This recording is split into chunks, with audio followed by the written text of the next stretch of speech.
नमस्कार दोस्तों, स्वागत है आपका नवभारत दृष्टि पे, जहां आपको मिलती है भारत की राजनीति की सटीक, समझदार और जन-जन की जुड़ी हुई खबरें। आज हम बात करेंगे बिहार विधानसभा चुनाव 2025 के पहले चरण की, जहां इस बार वोटिंग के आंकड़े देखकर हर कोई हैरान है। इतना जबरदस्त वोटिंग प्रतिशत के इतिहास में कभी नहीं देखा गया है। दोस्तों, बिहार के पहले चरण की 121 सीटों पर 64.69 लगभग 65% मतदान हुआ है। ये पिछले सारे रिकॉर्ड्स तोड़ता है। 1951 से अब तक ऐसा टर्नआउट कभी नहीं देखा गया है। मतलब साफ है, जनता अब सिर्फ बोल नहीं रही बल्कि वोट के जरिए जवाब भी दे रही है।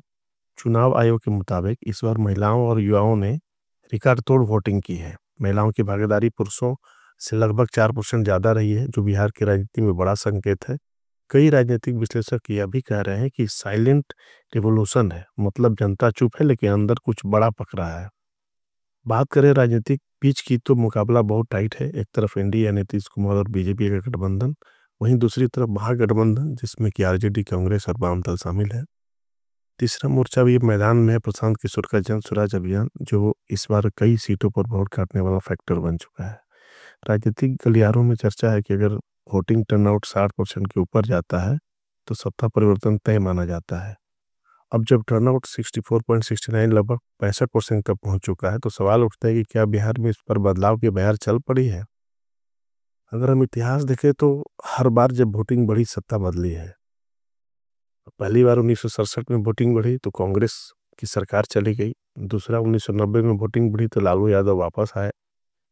और तीसरा 2005 में वोटिंग का परसेंटेज कम हुआ तो नीतीश कुमार जी आए। और अब 2025 में 9% की बढ़ोतरी हुई है। इतिहास कहता है कि बिहार में ज़्यादा वोटिंग का मतलब होता है बड़ा बदलाव।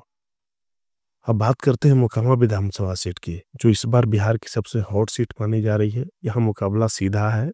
एक तरफ जनता दल यूनाइटेड यानी जदयू के अनंत सिंह, दूसरी तरफ राष्ट्रीय जनता दल मतलब आरजेडी की बीना देवी। अनंत सिंह की पकड़ इस इलाके में काफ़ी मजबूत है, लेकिन जेल में होने वाले हालिया विवादों के चलते इस पर बीना मानवी भी काफ़ी मजबूत हैं और टक्कर दे रही हैं।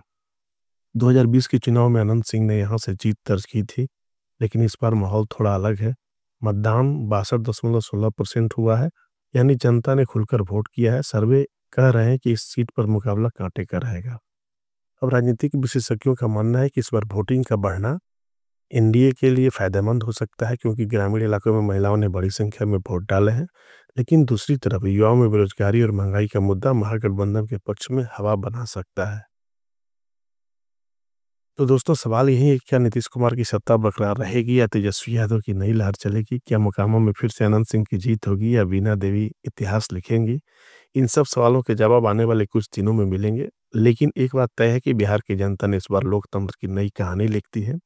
अगर आपको यह वीडियो पसंद आया तो लाइक करें, शेयर करें, सब्सक्राइब करें और नव भारत दृष्टि को, क्योंकि यहाँ मिलती है राजनीति की सच्ची, साफ और समझदार खबरें।